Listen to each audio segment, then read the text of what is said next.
Les Schwab has the tires, the wheels, the accessories for whatever it is that you drive. Stop by your local Les Schwab today.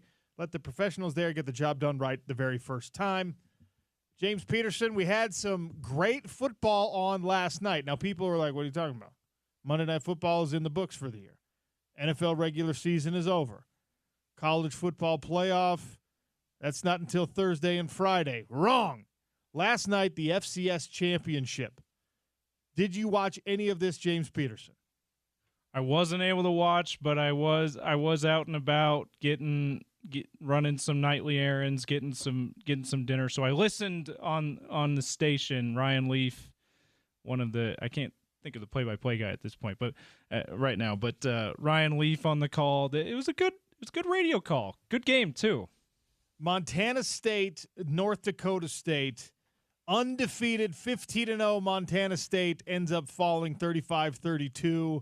They battled back. They scored late with about a minute left. Weren't able to get the ball back after that to try and complete the comeback. It was an awesome game. And if you're a football fan, if you love the game of football, yes, it looks a little bit different than the Power 4 blue blood college football playoff games that you're going to get.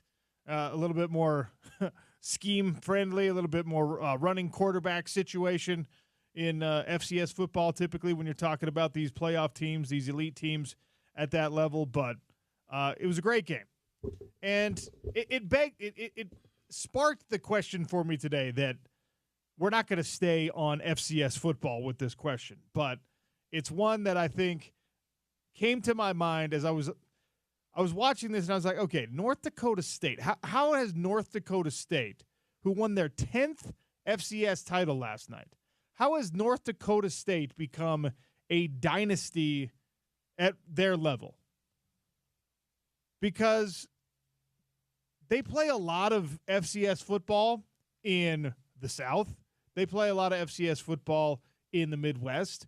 They play a lot of FCS football even in California. You've got some great teams on that level in California. And I'm wondering how a squad from North Dakota State in Fargo, North Dakota has become the dynasty. You want to talk about a place that's hard to recruit to? I know you're not recruiting the same guys, but still, you're recruiting the same guys that your competition is recruiting. How has North Dakota State, Fargo, North Dakota, has become the epicenter of FCS football? How? It makes very little sense on the recruiting front. Now, you have to go a little bit deeper, I think, and you have to allow yourself, because South Dakota State is pretty good also, right? Montana and Montana State have traditionally been powerhouses at this level. So, yes, there is something to that, where being the biggest show in your own town, being the biggest fish in your own small pond, is important and has allowed some of these programs to be excellent, to be great. And they've obviously lived for years on finding guys that slip through the cracks in the grander scheme of college football recruitment. But gosh, it begged the question for me, who is the most surprising, successful team for you? It can be a pro team. It can be an FCS team. It can be a Power 4 team, a Group of 5 team. I put the question out on Twitter, and immediately, and I knew this was going to be one of the answers, Boise State has come in. It really doesn't make a ton of sense that Boise State has continued to be successful at the level that they are so successful, right? Because it is not a flash-in-the-pan type situation with Boise. It's every 3 or 4 or 5 years, Boise ends up being a top 10, top 15 team, and perpetually they seem to be a top 25 team, and they're dealing with lesser television revenue distribution. They're dealing with a smaller stipend from their apparel sponsor. They're dealing with a smaller stadium to produce revenue on the concessions and ticket front. All of the things stacked against Boise State, and yet Boise State competes with the big boys. And they perpetually do that. We were talking about this before the show today. Utah State basketball. No matter how many times you turn over their coaching staff, no matter how many times they lose players to bigger programs in the transfer portal. That happened this year. Utah State lost their best talent to BYU in the basketball transfer portal, and here it is again. Utah State continues, and I understand people want to push back and say, well, they're, all they are is they're staying elite at a lower level of competition. Doesn't matter, right? Logan, Utah is a great little college town. It's not necessarily universally loved. We have affection for Cache Valley here in our home state because most of us love Bear Lake and a lot of us enjoy some Cache Valley cheese. But if you're a 18 to 22-year-old kid or 17-year-old kid with basketball hopes from Louisiana, from California, from Florida, from Kansas, wherever, you're not thinking of Logan, Utah, or Provo, Utah, or Salt Lake City, Utah, for that matter, as the primary destination. I think most of the time, this year notwithstanding, Utah is a program that you look at and say, how are they so good? How have they, and the powers that be and the voices and the talking heads in college football have come to an understanding now that the reason Utah football is where it's at, or was where it was on the national landscape, was largely because of Kyle Whittingham and what he's able to do and what his consistency and all that. But it took some time for people to understand why Utah was a team to be reckoned with. And it's going to take people some more time, even though BYU has its 1980s success. It took time back then for people to get it. It's going to take time again for people to understand, because I think Kalani Sitake and his staff have that program in a really good position. It's going to take some time for people to understand. There's going to be plenty of people tuning in Minnesota and Ohio and whatever, watching BYU football games, and I think, again, watching Utah football games and going, how are these guys so good? The way that I was sitting there with North Dakota State last night, and the way that a lot of people will be with Utah State basketball, and the way that a lot of people are with Boise State football, there's a lot of teams where you just sit down and you're like, how are they so good? Who's the most surprising success for you in the modern landscape of sports? It can be pro sports, it can be college sports, whatever, James. I'm having trouble thinking of pro sports things, which is where I naturally go to because I'm more of a fan of pro sports than college sports. But the first program that comes to mind for me is a college program, Gonzaga men's basketball. Yeah. And shouldn't be a surprise anymore because Mark Few has proven he's that good of a coach and recruiter. But like when John Stockton was there, it was nothing. Gonzaga was not much of anything. Before Stockton was there, probably even less notable program. And in the time, you would think, oh, it must have been because Stockton was great in the NBA. It really wasn't a great basketball program, national powerhouse, until Mark Few took over, which was, late 90s, early 2000s. Like, how he's been able to turn Gonzaga in Spokane, Washington, which is not Seattle, right? Spokane and Seattle are on different planets. Yes. In Eastern and Western Washington, from what I've heard, you could say the same thing about the regions. They're in different planets. Look, people who spent time in the Pacific Northwest, Seattle it's one of my favorite cities. Actually, because of the downfall of San Francisco, it probably is my favorite American city that I don't live in. Seattle's amazing, right? But there's certain elements of Seattle that you're just like, oh, wow, this is a kooky sort of place. Seattle, like many coastal cities, leans a lot more liberal and things like that. And then Spokane is Idaho. Yeah. All right? Spokane, like geographically, I don't know so much about Spokane politically, but like culturally, you're basically in Idaho, right? And the same thing is true of coastal Oregon, Portland, and Eastern Oregon, Central Oregon. It's just how those states work. It's how the country works in a lot of ways. But yes, that's a great point. Gonzaga, 1999 is when Mark Few showed up there, and he's built it into this. And no national championships yet, but similar to Boise State in football, a mid-major who's always a factor. I mean, that Gonzaga more so than Boise State. Every year they're a national championship contender. Boise State, like you said, every few years. But yeah, it's surprising. Like, that's the most surprising I can think of is how Gonzaga is a national power. Alonzo Sariñana just texted me his. Okay. You ready for his? Yeah. Tampa Bay Rays and Cleveland Guardians / Indians.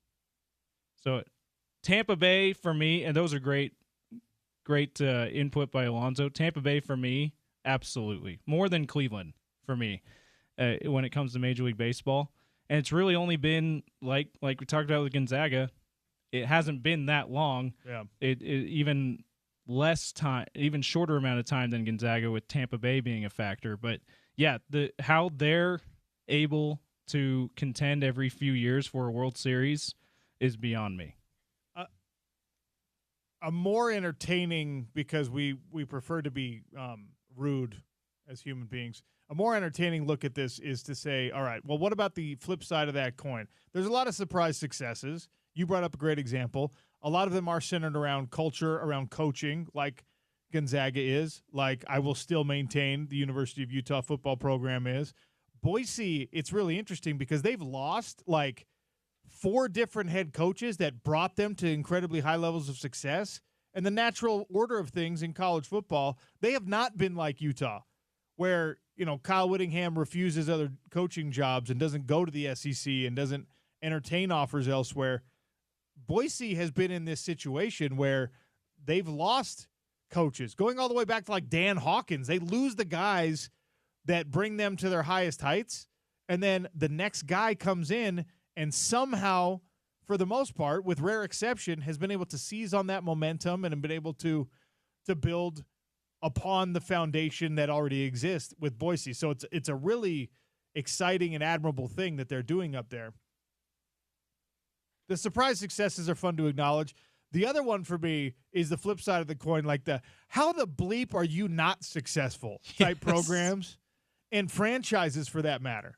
Because in pro sports, you can look at a bunch of them. In college sports, and we love to dance on the graves of these. Like, everyone in this market right now loves the fact that USC can't get out of its own way. I don't, except for Alonzo, I don't know any red-blooded Utahn who wants USC football to be successful.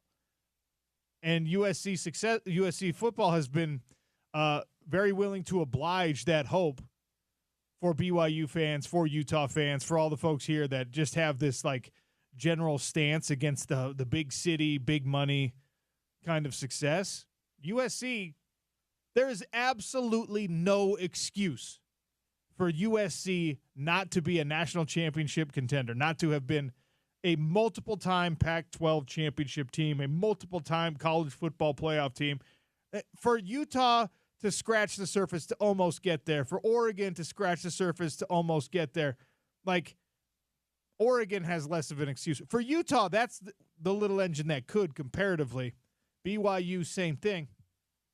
USC and the expectations of the university, the alumni, the community are all so lofty because of the greatness that they experienced in the bygone era of college football. And going back, 20, 22 years, they were there. They were at the very, very tip of the pyramid. They were the top.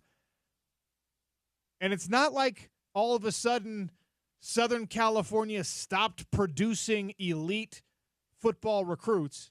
It's not like all of a sudden the money that helped contribute to the greatness of USC dried up. It's just the leadership started to crumble, started to fail. They got in a little bit of trouble. Pete Carroll moved out. But even that, like, Pete Carroll wasn't this home run hire when they first announced him. A lot of people are like, what is this guy going to do? You look at USC, you look at Texas A&M, which is one that's come in on the text line, 877-353-0700 on our Dish Pros text line. Want your feedback. You can also call us at Real OC Sports on Twitter if you want to weigh in. I put the question out there. The biggest surprise failures and the biggest surprise successes in sports. It doesn't have to be college sports. It can be a pro sports nomination for you. But even as you see the changing of the landscape in college sports, Utah, I think there's real reason for trepidation, real reason for a little bit of nervousness about whether or not you can maintain the level of success you've had, because now that money is so much more a part of the way these things are built, it really doesn't make a ton of sense that Utah is going to be able to keep pace with the money of Oregon, keep pace with the money of Washington, the money of USC, the money even of Oklahoma State. That's like going to take a little bit more. Utah is going to make it happen. Again, all of these things apply for BYU as well. Like, I don't know, man. We go from independence where we weren't stockpiling all this cash, and now we're supposed to compete right now with the big boys. We're supposed to compete right now with all this flashy stuff. And the answer is yes. But even as you're up against some of these things, you then look across the fence at where the grass should be greener. And I take some sort of like perverse satisfaction, James, in knowing that even at places that don't have those obvious obstacles in front of them, they can't figure it out. Texas A&M, they've thrown cash at every problem they have, and it hasn't fixed anything for them. And up until the last couple of years, Texas is one of those teams. Yeah. Texas is one of those programs. Absolutely. Now, everyone's forgetting about it because the back-to-back years in the CFP semifinals, but they've got Arch Manning waiting in the wings, so they're probably going to stay at the top of the college, near the top of the college football world. But they're one of those teams you could look at there. For me, another one would be in the NBA. Recently, it's the Lakers. How do you have LeBron James, who, yes, is 40, but he's still playing like a 30-year-old, and Anthony Davis, who, for a while, the reason why they weren't winning with both of them is because AD was getting hurt. He hasn't been hurt in like 3 seasons, and yet they're not getting higher than the 7 seed. They're in the play-in tournament every year. Yeah, they got to the conference finals a couple years ago, but they've been first-round exit or losing or missing out on the playoffs besides that. The Lakers, and they had before LeBron got there, they had 7 straight years without a playoff berth. That's one that comes to mind for me in the NBA. And then the Cowboys is a perpetual one. Yeah, Cowboys and Jets, the Freddie Coleman special.